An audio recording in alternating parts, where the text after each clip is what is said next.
Pendant des années, personne à Seattle n'a su qui avait tué cette chanteuse de rock.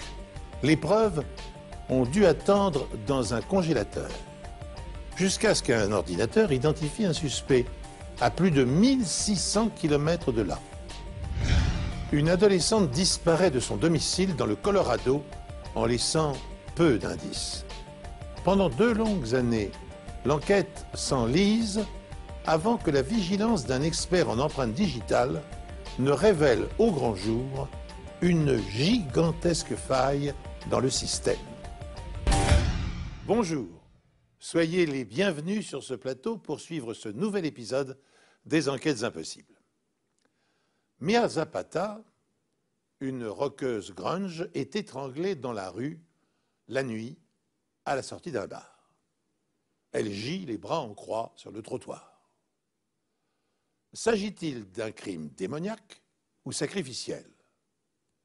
Quelques semaines plus tôt, elle avait écrit les paroles d'une chanson prophétique, La marque du crabe, dans laquelle elle s'imaginait victime d'un tueur en série.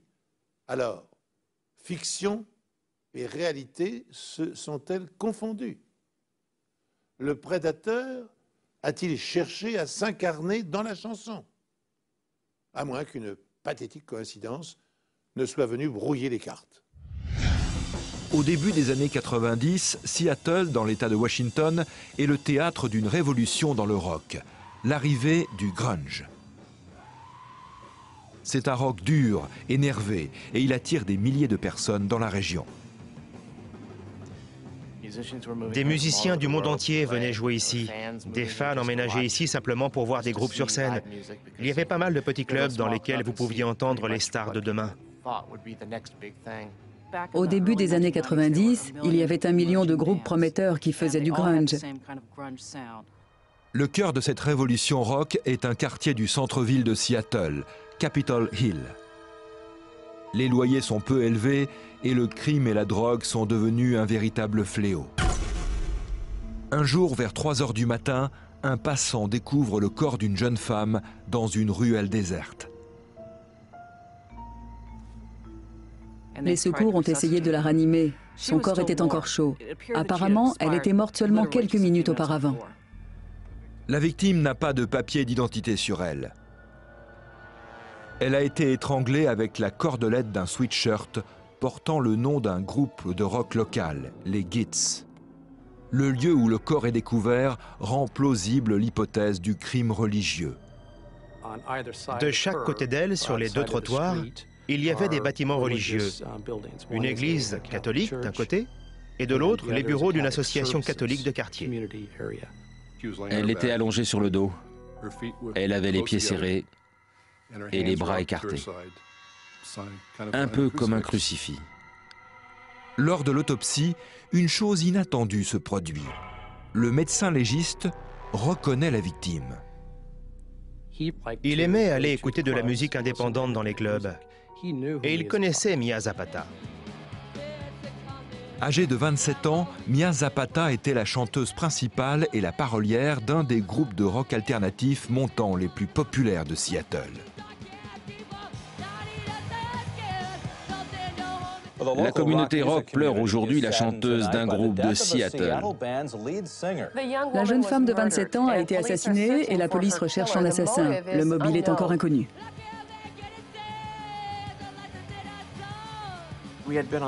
On revenait d'une tournée sur la côte ouest. On devait rester 3 ou 4 jours avant de repartir sur les routes. On devait enchaîner une tournée aux États-Unis, une en Europe et une autre encore aux États-Unis. Les enquêteurs tentent de reconstituer l'emploi du temps de Mia les heures précédant sa mort. Selon ses amis, elle a passé une grande partie de la nuit dans un bar. Mia était au Comet Tavern. Elle avait bu quelques verres avec des amis. Elle était restée jusqu'à minuit, si je me souviens bien. Ensuite, elle s'est rendue chez une amie qui avait un appartement pas très loin de là.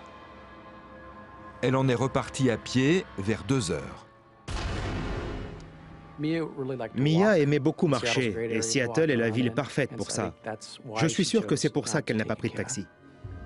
Son cadavre est découvert environ 1h30 plus tard sur une portion de route désertée à moins de 800 mètres de chez son ami. On sait que durant ce laps de temps de 80 minutes, elle a été accostée, agressée, kidnappée, brutalisée. Son tueur avait dû être assez occupé durant ces 80 minutes. On avait une chronologie assez claire et limitée dans le temps. Je suis convaincue que Mia ne serait pas montée de son plein gré dans la voiture d'un inconnu. Ses amis ont été catégoriques là-dessus. Elle n'était pas du genre à faire ça. Malheureusement, le tueur a laissé peu d'indices derrière lui. Je me disais que ça pouvait être un ancien petit ami, ou alors un fou qui aurait choisi sa victime au hasard. Ça aurait pu être une femme, un gang, n'importe qui. Le meurtre de la star montante de la scène rock de Seattle, Mia Zapata, bouleverse les habitants. Beaucoup de gens sont profondément touchés. C'est vraiment une grande perte. Je pense que tout le monde veut savoir qui a fait ça. Ça ne la ramènera pas, mais au moins, on pourra se consoler en sachant que justice a été faite. Ses amis placardent des affiches dans toute la ville, en quête d'informations sur le meurtre. La police est submergée d'appels. La police n'a pas de suspect? Aucun à ce jour. D'après la police, il ne s'agirait pas d'une affaire de drogue. Elle n'en consommait pas. Son meurtre reste une énigme. À ce moment-là, en l'absence de réponse, les spéculations allaient bon train. Qui avait bien pu faire ça? Était-ce quelqu'un qu'elle connaissait? Était-ce un inconnu? L'enquête est difficile, il n'y a pas de témoins et puisque le corps a été déplacé, la police ne sait pas où se trouve la scène de crime. Si on faisait le point sur toutes les preuves médico-légales, ou plus exactement le peu de preuves dont on disposait, on peut dire que c'était une enquête plutôt frustrante. Qui a assassiné Mia Zapata, l'une des plus talentueuses rockeuses grunge de Seattle à la fin des années 1990? Un admirateur névrosé? Un ex-petit ami jaloux? Un chanteur rival agissant sous l'emprise de la drogue? Ou encore un inconnu qui a croisé sa route au mauvais moment?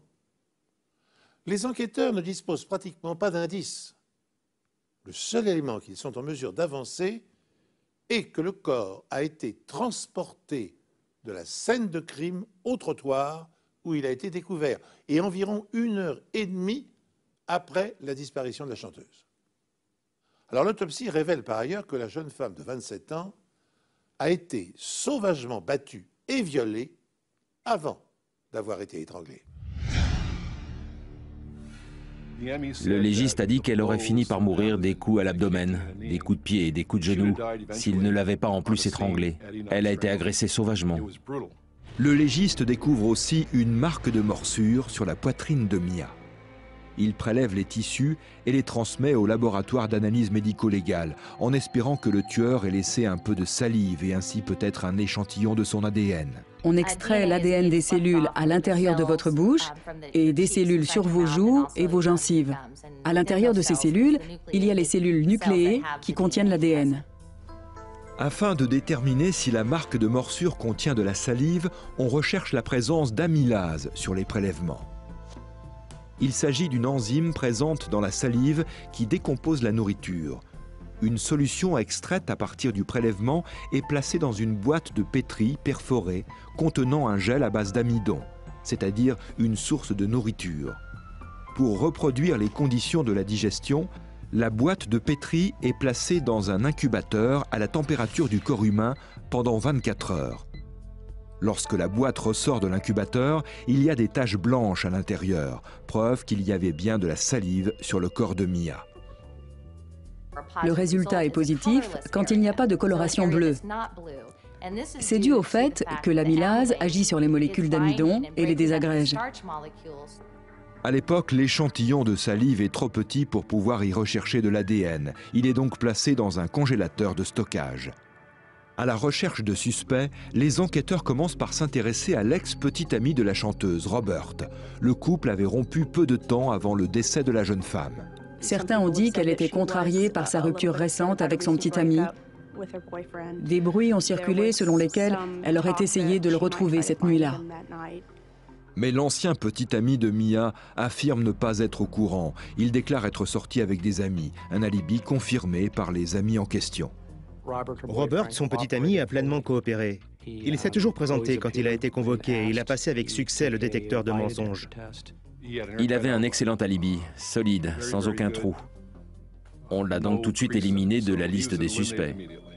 Dans son cercle d'amis et de connaissances relativement large, les enquêteurs ne voient personne ayant un mobile pour tuer Mia Zapata. Mia avait un groupe d'amis très large. Parmi eux, beaucoup avaient un passé criminel. Beaucoup s'étaient déjà montrés violents. Et beaucoup étaient plus ou moins obsédés par elle. Ces gens n'étaient pas du genre à fréquenter les associations de parents d'élèves ou le Rotary Club. Malheureusement, aucun suspect ne se distingue au cours de l'enquête. À ce stade, on avait éliminé tout le monde de la liste. On était vraiment inquiet pour la suite de l'enquête. Frustré de voir que l'enquête piétine, Steve Moriarty, le batteur des Gits et un ami de Mia depuis l'université, décide avec les autres membres du groupe d'entreprendre quelque chose pour la faire avancer.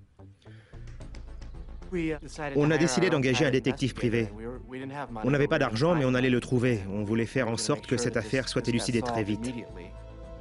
Steve Moriarty et le groupe engagent Lee Heron. Celle-ci commence par réinterroger quasiment toutes les personnes auxquelles la police a déjà parlé. Il n'y avait aucun témoin oculaire. Et croyez-moi, ce n'est pas faute d'avoir cherché. Plusieurs fois avec un autre privé, on a arpenté les rues la nuit. On a abordé toutes les prostituées des environs pour savoir si quelqu'un avait vu quelque chose.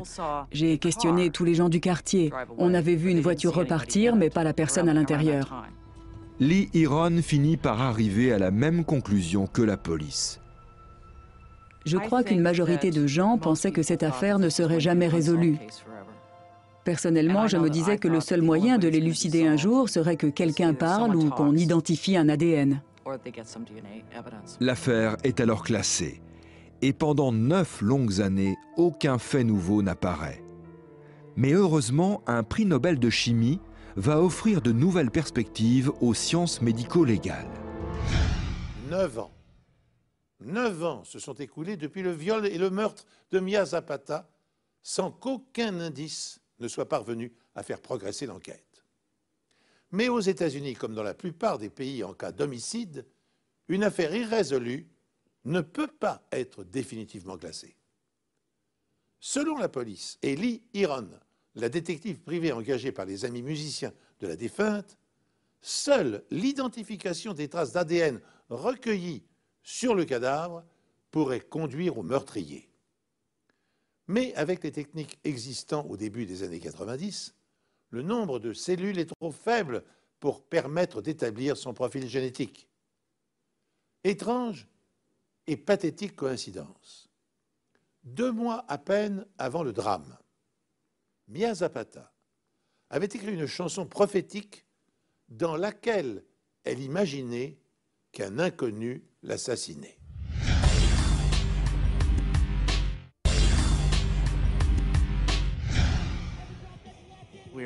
On était au studio, j'étais là quand elle a écrit les paroles. Elle m'a dit « J'ai envie d'écrire une chanson sur un serial killer ». J'ai demandé « Pourquoi ?» Elle m'a répondu « Parce que ça arrive souvent ». Cette chanson s'intitule « Sign of the Crab ».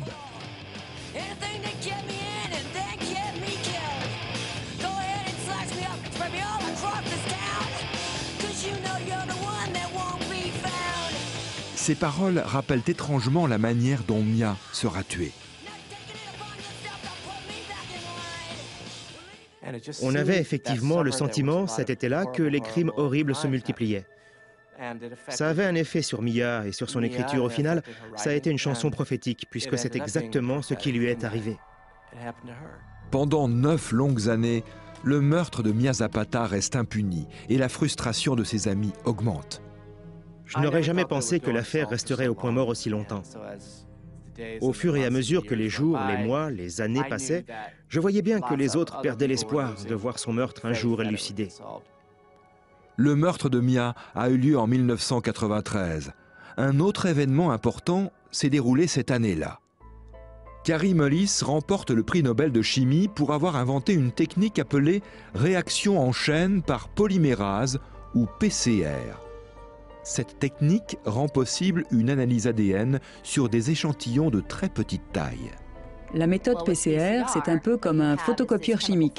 Elle nous permettait d'amplifier de petits échantillons d'ADN pour obtenir des échantillons suffisamment grands pour être analysés. Dans le dossier Mia Zapata, l'échantillon d'ADN était si minuscule que les experts craignaient qu'il soit détruit par une analyse. Ils ont donc préféré attendre que la technique PCR soit suffisamment au point pour permettre une analyse sur des échantillons microscopiques. En 2001, le prélèvement effectué lors de l'autopsie de Mia, celui qui pourrait contenir l'ADN du tueur, est enfin soumis à la technique PCR. Ce procédé amplifie ou augmente la taille de l'échantillon jusqu'à le rendre exploitable. Et l'analyse aboutit à un résultat. Ce que j'ai obtenu, c'est un profil mixte qui contenait à la fois l'ADN de Mia Zapata et celui d'un homme encore non identifié à ce moment-là. Le profil ADN de l'individu non identifié est ensuite isolé avant d'être entré dans le CODIS. Il s'agit de la base de données du FBI stockant les profils ADN de toutes les personnes condamnées par une cour pénale aux États-Unis. Malheureusement, il n'y a aucune correspondance. La bonne nouvelle, c'était qu'on avait un profil génétique. La mauvaise, c'était qu'il n'était pas dans notre fichier. Avant que les travaux du professeur Kary Mullis aboutissent et lui permettent d'obtenir le prix Nobel de chimie en 1993, les experts scientifiques devaient disposer d'un grand nombre de cellules pour en extraire de l'ADN. Grâce à la technologie PCR, il devient dès lors possible d'établir une signature génétique à partir de traces dégradées, même recueillies en petite quantité. S'il y a 20 ans, il fallait au moins 1000 cellules pour travailler sur un prélèvement, de 20 à 50 cellules sont aujourd'hui suffisantes pour obtenir le même résultat. Et les biologistes ne désespèrent pas de réduire ce nombre à moins d'une dizaine. En utilisant cette méthode révolutionnaire, les experts de la police ont réussi à identifier l'ADN du tueur présumé de Mia Zapata. Pour autant, introduit dans le CODIS, la banque informatisée américaine des empreintes génétiques, ce profil ne correspond à celui d'aucun criminel répertorié. Le meurtrier de Mia a-t-il quitté le pays? Est-il décédé? Ou son dossier a-t-il été effacé des fichiers par erreur?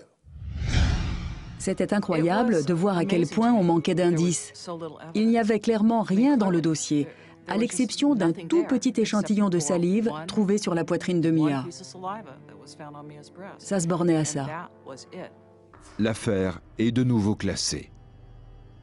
Cette fois, les chances de voir élucider le meurtre de Mia sont quasiment nulles. Mais le logiciel continue d'analyser l'ADN, jour et nuit. 12 mois plus tard, une correspondance est faite dans la base de données. L'ADN correspond à Jesús Mesquia, un Cubain exilé, vivant en Floride. Et il a un passé criminel chargé.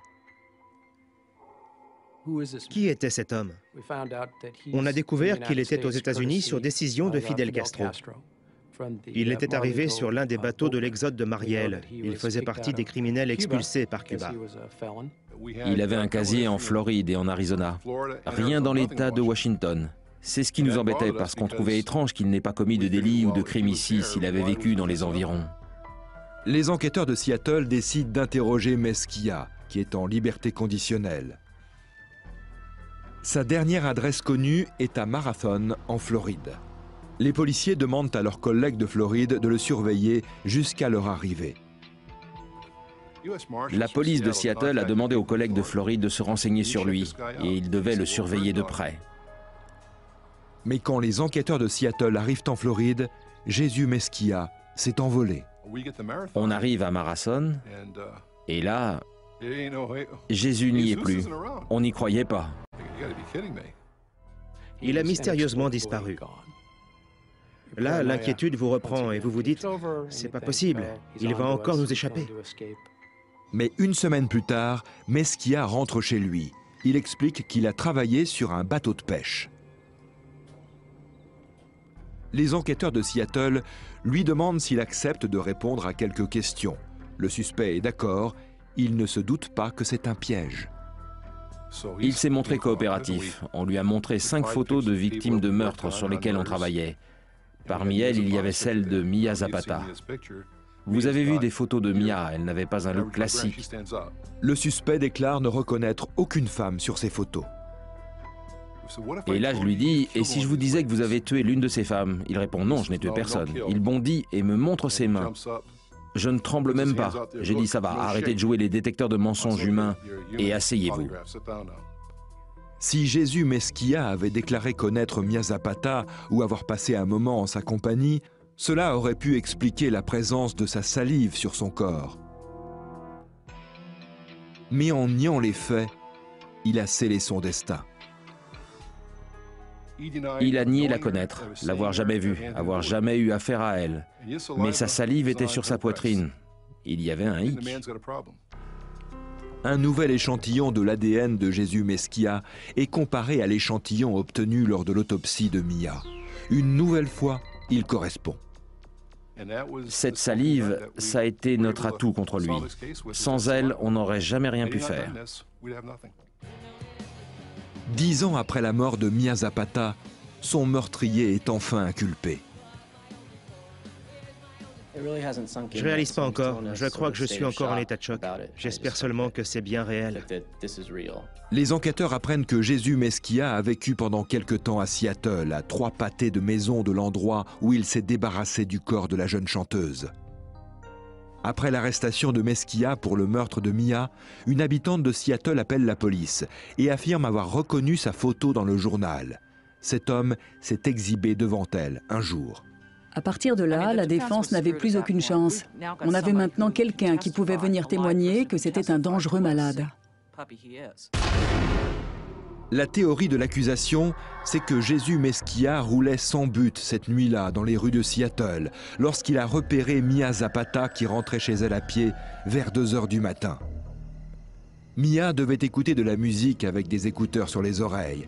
Elle n'a probablement pas entendu la voiture de Mesquia s'approcher d'elle.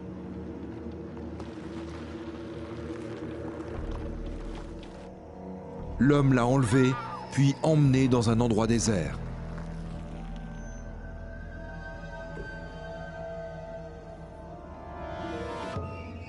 Comme le prouve l'analyse ADN, il a laissé de la salive sur son corps en la mordant. Après ça, il l'a étranglée. Il s'est débarrassé de son cadavre dans une rue déserte, à quelques pâtés de maisons de l'endroit où il vivait. Les enquêteurs pensent que le lieu où elle a été découverte a été choisi au hasard. Il a simplement ouvert la portière et a attrapé ses mains, l'a traîné hors de la voiture jusqu'à l'endroit où on l'a trouvée. Simple coïncidence. En 2004, soit 11 ans après les faits, Jesús Mesquia est jugé et reconnu coupable du meurtre de Mia Zapata.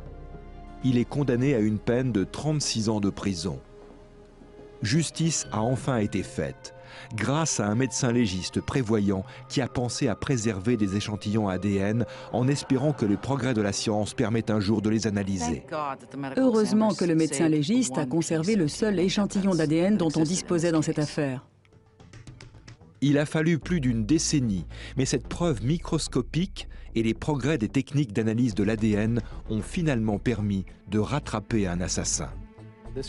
Tout ce qu'on avait dans cette affaire, c'était un prélèvement d'ADN. Et c'est grâce à ce prélèvement et à un médecin légiste consciencieux qu'on a pu mettre un assassin derrière les barreaux. Je suis fasciné par les méthodes d'analyse de l'ADN. Mais ce qui est remarquable aussi, c'est que ce médecin légiste a eu la présence d'esprit de rechercher un échantillon d'ADN et de conserver un échantillon inutilisable à l'époque, mais qui, 10 ans plus tard, allait parler.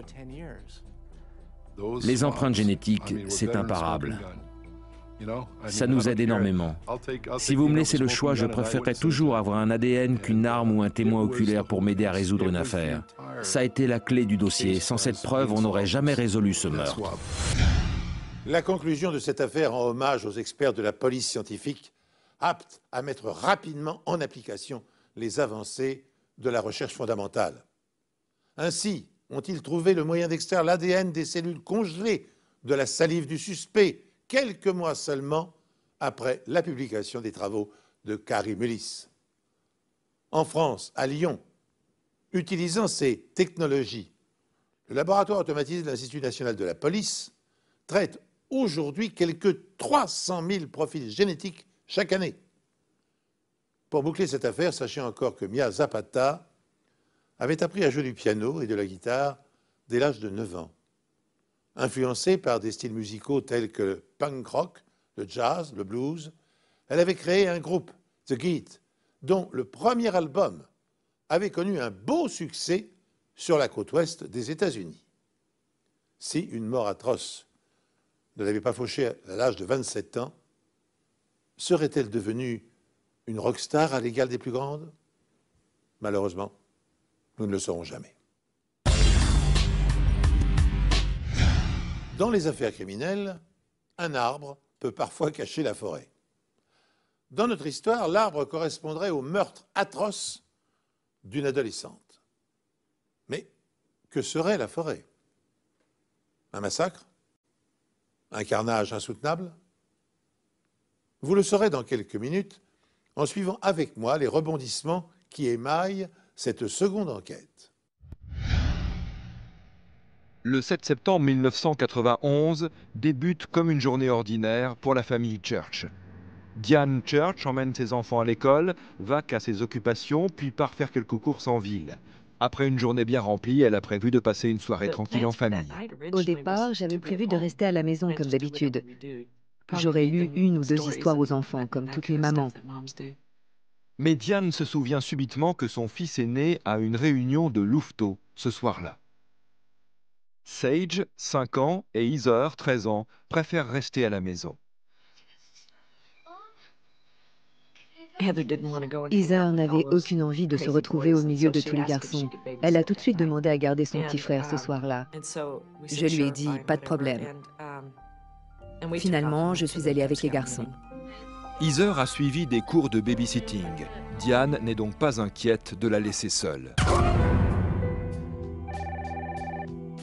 Un peu plus tard dans la soirée, Diane appelle à la maison pour vérifier que tout va bien. J'ai appelé vers 20h15 et j'ai entendu que la télé était encore allumée. Je lui ai demandé, vous n'êtes pas encore au lit? Elle m'a dit, allez maman, il reste encore un peu avec moi, je le mettrai au lit tout à l'heure. Diane et ses 2 garçons sont de retour vers 22h. Tout est éteint à l'intérieur et curieusement, la porte d'entrée n'est pas fermée à clé. Diane se dit qu'Heather et Sage doivent dormir. Sage est bien dans le lit, mais pas Heather. Elle était toute petite et je me suis dit qu'elle s'était emmitouflée dans sa couette. J'ai dit à mon fils d'aller revérifier. Mais quand il est revenu, il m'a dit non, non, elle n'est pas là. Du coup, je suis allée voir moi-même et effectivement, elle n'était pas là. À partir de ce moment-là, le monde s'est écroulé. Diane et les enfants fouillent la maison et les 2 hectares de terrain qui l'entourent. Sans succès. Aucun signe de Heather. Diane appelle immédiatement la police. Ils m'ont dit que dans 98% des cas, il s'agissait d'une fugue. Je leur ai répondu que là, on était dans les 2% qui restaient. Lorsque les enquêteurs arrivent sur les lieux, les amis et les proches de la famille sont déjà sur place. Ce qui ne va pas faciliter le travail des techniciens de scène de crime. Quand on a une foule de personnes présentes pendant un laps de temps prolongé, il arrive souvent qu'elles touchent à tout ce qui nous intéresse. Du coup, la majorité des preuves, comme les empreintes de pas ou les traces de pneus, sont altérées et deviennent particulièrement difficiles à identifier. Il n'y a aucune trace d'effraction ni trace de lutte, et rien ne laisse à penser qu'il y a eu meurtre. La seule chose qui manquait à l'intérieur, c'était la petite Heather. La fouille se poursuit jusqu'au petit matin, mais toujours pas la moindre trace de la fillette. Le lendemain matin, Diane Church remarque que la moustiquaire de la fenêtre de la chambre est un peu de travers. Les techniciens vont relever 3 empreintes distinctes sur l'extérieur du cadre. Les empreintes sur la moustiquaire étaient très récentes, parfaitement distinctes et donc parfaitement exploitables. Seul problème, elles peuvent appartenir à n'importe qui, vu que des dizaines de personnes étaient présentes sur les lieux. Il y avait beaucoup d'allées et venues dans cette maison, comme dans n'importe quel foyer. On avait des centaines d'empreintes. Il va sans doute falloir des jours, voire des semaines pour les identifier. En attendant, l'enquête est au point mort. La disparition d'Heather Down Church est devenue le grand mystère de la région. Tout le monde en parlait et redoutait le pire. C'est quoi ton morceau préféré au violon? Le rêve du diable. Moi aussi, je l'adore. Après la disparition d'Heather Church, une adolescente de 13 ans, la petite ville de Colorado Springs est sous le choc. Après ça, les parents étaient très inquiets et ont redoublé de vigilance. Ils faisaient bien comprendre à leurs enfants le danger de parler à un inconnu. Diane Church et ses enfants vivent dans une zone plutôt isolée. Le kidnappeur pouvait donc agir sans attirer l'attention. La fillette de 13 ans n'était pas seule chez elle. Mais ils n'ont pas touché à son petit frère. Il dormait bien tranquillement dans son lit. Ça paraît tout de suite suspect. Une hypothèse que confirme un profileur du FBI. Rien n'a été dérobé et il n'y a aucune trace de lutte. Pour lui, le kidnappeur est un proche de la famille qui connaît ses habitudes. Dans la majorité des cas, pour ce genre d'affaires, le coupable fait partie de la famille. Du coup, on s'intéresse en premier lieu aux parents et à leur alibi, à un éventuel mobile, puis à leurs antécédents. Le premier suspect sur la liste n'est autre que le père de Heather.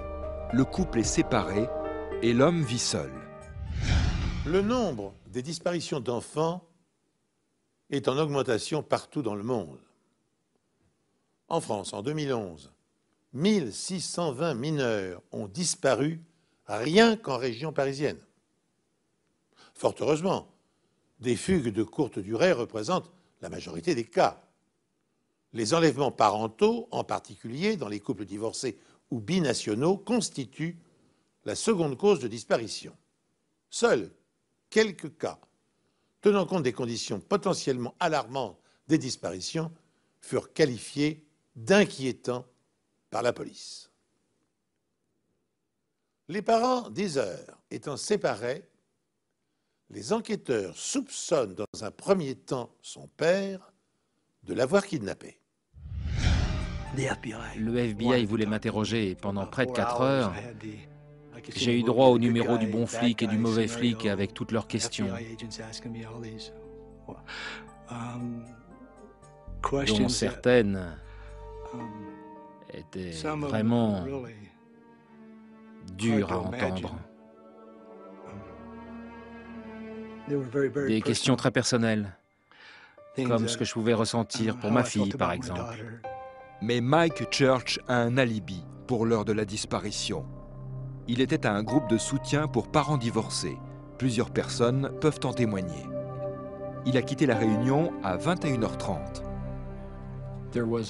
On voulait savoir ce qu'il avait fait entre le moment où il avait quitté sa réunion et le moment où on l'avait appelé chez lui. Le détecteur de mensonges ne révèle rien d'anormal. Plus tard, un des enquêteurs est revenu me voir sur mon lieu de travail. Alors je lui ai demandé si je faisais toujours partie des suspects et il m'a répondu que oui. Du coup, je lui ai dit qu'il ferait mieux de chercher ailleurs. Diane Church fait également partie des suspects. Ils m'ont fait passer au détecteur de mensonges, c'était horrible. Je me suis retrouvée au poste, on a pris mes empreintes, ensuite le détecteur. Horrible. Le seul indice dont disposent les enquêteurs sont les empreintes digitales relevées sur le cadre de la moustiquaire. Ils s'empressent de les entrer dans le fichier criminel du Colorado. Malheureusement, ils ne trouvent aucune correspondance. Le bureau du shérif les envoie donc au FBI, qui dispose d'un système d'identification automatique des empreintes digitales, l'AFIS. C'est l'une des bases de données les plus complètes du monde. À l'époque, elle répertorie plus de 45 millions d'empreintes digitales.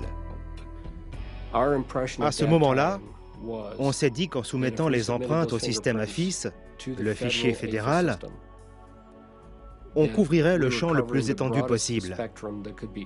Mais là encore, aucune correspondance. En tant que père, je culpabilisais de ne pas avoir été là.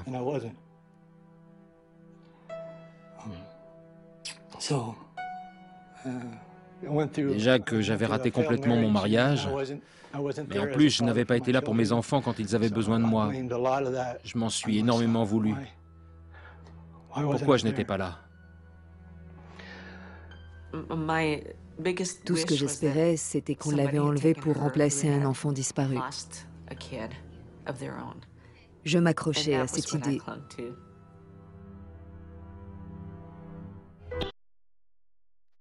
L'enquête sur la disparition de Heather Church va piétiner pendant des mois, puis des années.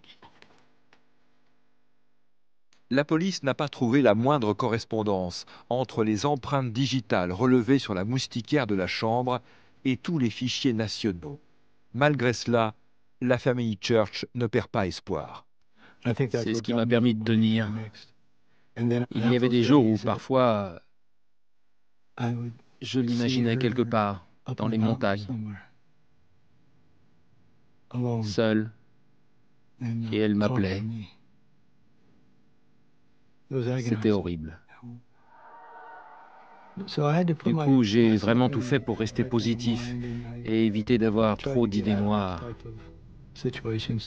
Quasiment 2 ans, jour pour jour, après la disparition d'Heather, sa famille apprend qu'un promeneur a découvert un crâne humain près de Pikes Peak, à une vingtaine de kilomètres de leur domicile. Le crâne a été retrouvé dans une zone plutôt reculée du comté d'El Paso, pas très loin de Rampart Range Road, pour être plus précis, à plus de 10 km de la ville. C'est un promeneur qui l'a découvert au fond d'un ravin, à plus de 120 mètres en contrebas. Le crâne est celui d'une adolescente de race blanche. On a appris ça aux informations. On voyait même le correspondant de la télé tenir le crâne dans ses mains. Il expliquait qu'ils avaient retrouvé un corps, etc., en donnant tous les détails. J'avais entendu ce genre de nouvelles tellement de fois depuis sa disparition. C'est hallucinant le nombre de corps qu'on retrouve. L'identification dentaire est sans appel. Il s'agit bien de Heather Church. Au début, je ne voulais pas y croire.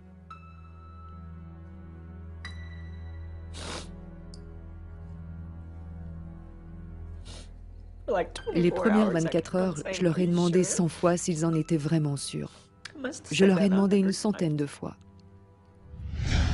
En l'absence d'empreintes digitales, l'identification dentaire est une méthode fréquemment utilisée par les policiers. Il arrive néanmoins, dans certains cas, que des tueurs brisent les dents de leurs victimes et les fassent disparaître. Alors, si les autres techniques d'identification ont échoué, les enquêteurs médico-légaux n'ont parfois d'autre recours que d'utiliser la reconstitution faciale pour identifier une victime inconnue. Utilisée également par les anthropologues, les archéologues pour faire le portrait de personnages historiques ou pour recréer les traits d'ancêtres fossiles humains, la reconstitution faciale est cependant une méthode controversée et jugée trop subjective par les chercheurs car elle dépend autant d'interprétation artistique que de connaissances anatomiques.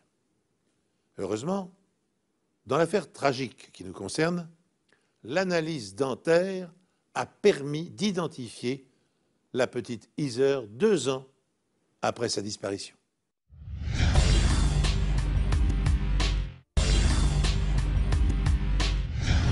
L'autopsie révèle qu'il s'agit bien d'un homicide. Le légiste a vite confirmé que Heather était décédée d'un coup porté avec un objet contondant à l'arrière du crâne. Non loin du crâne, les enquêteurs retrouvent également un pyjama. Mais contre toute attente, ce n'est pas celui de la fillette. Sa mère est formelle. Avec aussi peu de nouveaux indices, l'affaire risque une nouvelle fois de piétiner. Mais le tout nouveau shérif du comté d'El Paso décide de faire de cette enquête sa priorité numéro 1. L'une de ses priorités lorsqu'il a été nommé était l'affaire Heather Downchurch. Il m'a demandé si je ne voulais pas y jeter un œil. Quand Lou nous a dit qu'il allait rouvrir l'enquête, j'étais un peu perplexe. Qu'est-ce qu'il pourrait bien découvrir de plus que ce que la police avait déjà découvert? Je n'y croyais pas trop. L'agent Lou Smith se penche aussitôt sur le seul indice dont la police dispose pour démasquer le kidnappeur. Les 3 empreintes digitales retrouvées sur la moustiquaire de la chambre. Au même moment, l'expert Tom Carney décide lui aussi d'examiner ces empreintes. Il vient tout juste de prendre son poste dans le laboratoire de criminalistique du comté d'El Paso. Auparavant, il travaillait à Miami et il y a appris quelque chose que peu de ses collègues savent. Le fichier d'empreintes digitales du FBI ne prend pas en compte les empreintes de tous les criminels des États-Unis.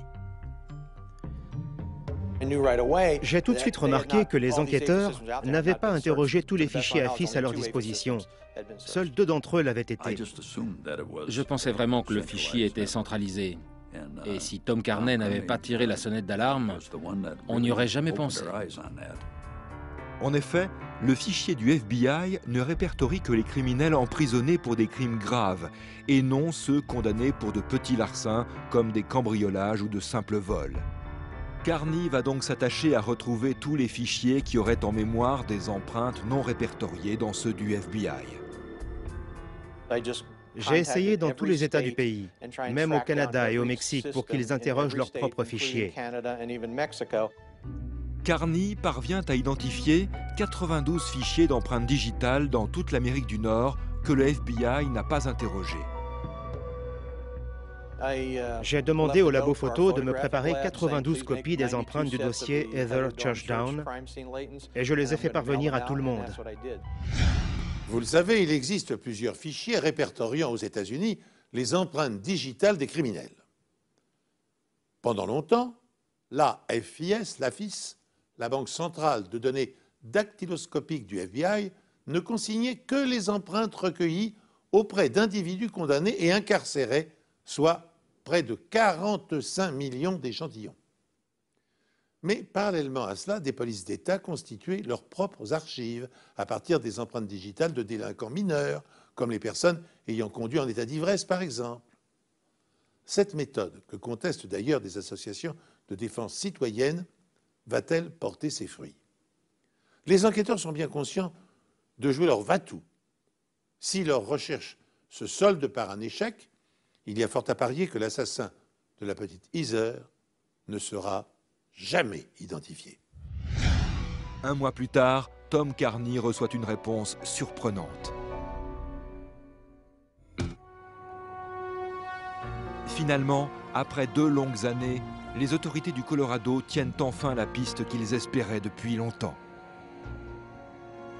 Ils comparent les empreintes digitales versées au dossier Heather Church avec 92 fichiers qui n'apparaissent pas dans la base de données globale du FBI. Et leurs efforts vont être plus que récompensés. J'étais tranquillement à la maison avec ma femme lorsque le téléphone a sonné. Le département voulait me prévenir qu'on l'avait trouvé. Les empreintes digitales sont celles de Robert Brown, un homme de 42 ans qui a déjà fait de la prison en Louisiane et en Californie pour vol de voiture. Il avait des antécédents dans les 2 États, pas pour meurtre, mais il n'en restait pas moins un criminel. Si ces empreintes digitales n'apparaissent pas dans les fichiers du FBI, c'est tout simplement parce qu'il n'a été condamné que pour des délits mineurs. Lorsque l'État de Louisiane nous a prévenus qu'ils avaient trouvé une correspondance avec un individu du nom de Robert Brown, on a immédiatement vérifié sa dernière adresse connue. Il habitait à seulement 300 mètres du domicile des Church. Robert Brown est arboriculteur. Il est marié et a un enfant. La police du Colorado le place aussitôt sous surveillance et l'appréhende alors qu'il sort d'une boutique d'art. D'après ce que j'ai pu voir, il est resté très calme. Il n'a pas eu l'air surpris, il n'a pas réagi outre mesure. Il avait le regard de quelqu'un qui s'est fait prendre. Pendant son interrogatoire, Brown nie catégoriquement toute implication dans le meurtre d'Heather. Pourquoi on a trouvé tes empreintes, Robert? Vous n'avez rien trouvé. Je te garantis qu'on a bien retrouvé tes empreintes là-bas. Tu veux que je te montre le document pour te prouver que c'est vrai? Ce que je veux, c'est que vous repreniez mes empreintes et que quelqu'un de compétent fasse la comparaison. 4 personnes très compétentes l'ont déjà fait. Alors faites-les recommencer. J'ai pas changé d'empreinte. Le procureur pense que Brown a voulu cambrioler la maison des Church. Le soir du meurtre, Heather Church garde tranquillement son petit frère Sage à la maison. Sa mère téléphone à 20h30 pour vérifier que tout va bien.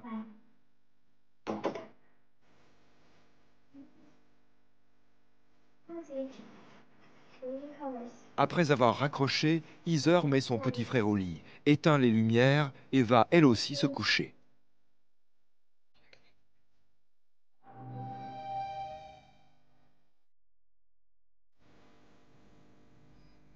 Brown arrive sur les lieux un peu après 20h30. Tout est éteint et le garage est vide. Il en déduit qu'il n'y a personne chez les Church. Brown pénètre dans la maison par la fenêtre d'une chambre vide. Au départ, il porte sans doute des gants, mais comme il n'arrive pas à décrocher la moustiquaire, il les enlève. Et il laisse au passage 3 empreintes digitales sur le cadre. Selon toute vraisemblance, Heather a dû entendre du bruit et se lever pour aller voir ce qui se passait. Lorsque Brown la voit, il comprend qu'elle pourra l'identifier. Alors, il la frappe à la tête avec un objet contondant. L'adolescente meurt sur le coup. Il sort par la porte d'entrée avec le corps de la fillette sur ses épaules, en oubliant de refermer derrière lui. Il charge ensuite le corps dans son véhicule et se dirige vers la montagne. Là-bas, il la jette dans un ravin. Pour échapper à la peine de mort, Brown plaide coupable des chefs d'inculpation d'enlèvement et de meurtre. Il est condamné à la perpétuité sans possibilité de remise de peine. Ça fait froid dans le dos de se dire qu'il aurait pu s'en sortir alors qu'il avait commis un tel acte. Sans la présence d'esprit de cet expert, la police n'aurait sans doute jamais retrouvé la trace de Brown. Les systèmes AFIS doivent impérativement être centralisés pour qu'on puisse avoir une seule et unique base de données globale. Ça nous éviterait d'avoir à passer par tout un tas d'agences différentes pour trouver des réponses. Alors qu'il purge sa peine, Robert Brown va faire une révélation stupéfiante. Il affirme qu'Heather Church n'est pas sa première victime. Il prétend avoir tué une autre adolescente habitant Colorado Springs. Son nom, Rocio Sperry. La jeune fille est portée disparue depuis 1997. Brown affirme s'être débarrassé de son corps dans une déchetterie. L'affaire Sperry était un cas classique de disparition. On avait enterré l'affaire sans qu'il y ait d'enquête pour homicide. Une révélation qui ne surprend pas les enquêteurs outre mesure. Le pyjama non identifié retrouvé près du crâne de Heather les laisse même penser que la liste des victimes de Brown ne s'arrête pas là. Ça ne me surprenait pas du tout qu'il ait pu faire d'autres victimes. Dès qu'on l'a arrêté, j'ai su que c'était un tueur en série. Et tout le monde pensait comme moi dans l'équipe. Finalement, Brown va reconnaître en tout 48 meurtres, dont un commis en Corée du Sud, alors qu'il était en service dans une base militaire. On a déjà connu d'autres tueurs en série. C'est horrible de se dire qu'il n'est pas le seul. Mais apparemment, Brown était l'un d'entre eux. Les enquêteurs travaillent encore à confirmer les déclarations de Brown. S'il dit vrai, il est l'un des tueurs en série les plus redoutables de l'histoire des États-Unis. Un monstre qui pourrait toujours être en liberté si personne n'avait vérifié les fichiers d'empreintes digitales de Californie et de Louisiane. Une affaire résolue grâce à la perspicacité de certains enquêteurs. J'espère vraiment que ce qu'on pourra tirer de cette affaire, c'est que premièrement, il ne faut jamais baisser les bras, et que deuxièmement, il faut absolument relier les outils technologiques de chaque département les uns avec les autres, ainsi que nos systèmes de communication. On ne se rend pas compte parfois combien un seul petit indice, une empreinte digitale dans ce cas, peut vous mener tout droit à l'assassin. On n'aurait jamais pu lui mettre la main dessus sans la criminalistique. Cette empreinte, ça a été la clé de toute cette enquête. C'est ce qui a permis de le confondre une bonne fois pour toutes. Sans ça, après plus d'1 an, je ne sais pas s'ils auraient fini par résoudre l'affaire. Robert Brown ne s'est pas contenté d'avouer être l'auteur du meurtre de Heather Dunchurch. Il s'est également accusé d'avoir tué une autre jeune fille, Del Pilar Sperry, et puis par bravade ou pour apaiser sa conscience, il a revendiqué 46 autres homicides. Mais quelle est la part de forfanterie malsaine dans cet aveu rocambolesque? Robert Brown, né en 1952 en Louisiane, grandit au milieu de 8 frères et sœurs. Abusé sexuellement au cours de son enfance, il martyrise des animaux, commet des cambriolages, déclenche des incendies. En parallèle, il poursuit de brèves études secondaires et s'engage dans l'armée pendant 7 ans. Il est alors décrit comme un jeune homme intelligent mais solitaire et dénué d'émotions. Ce profil psychologique correspond en tout point à celui d'un tueur en série tel que le décrivent habituellement les profilers du FBI. Après enquête sur les personnes portées disparues et les meurtres non élucidés, les policiers sont parvenus à lui attribuer 7 des 48 meurtres dont il s'était accusé. Des squelettes démembrés ont en effet été retrouvés en Californie, au Mississippi et jusqu'en Corée du Sud, très précisément, où Brown avait séjourné lors de son intégration dans le corps des marines. D'autres recherches ont été rapidement abandonnées, psychologues et experts estimant que la confession du condamné était en partie une affabulation. Voilà, cette émission est à présent terminée. Merci de l'avoir suivie en ma compagnie et de nous rester fidèles. J'aurai le plaisir de vous retrouver sur cette antenne pour de nouveaux épisodes des Enquêtes impossibles.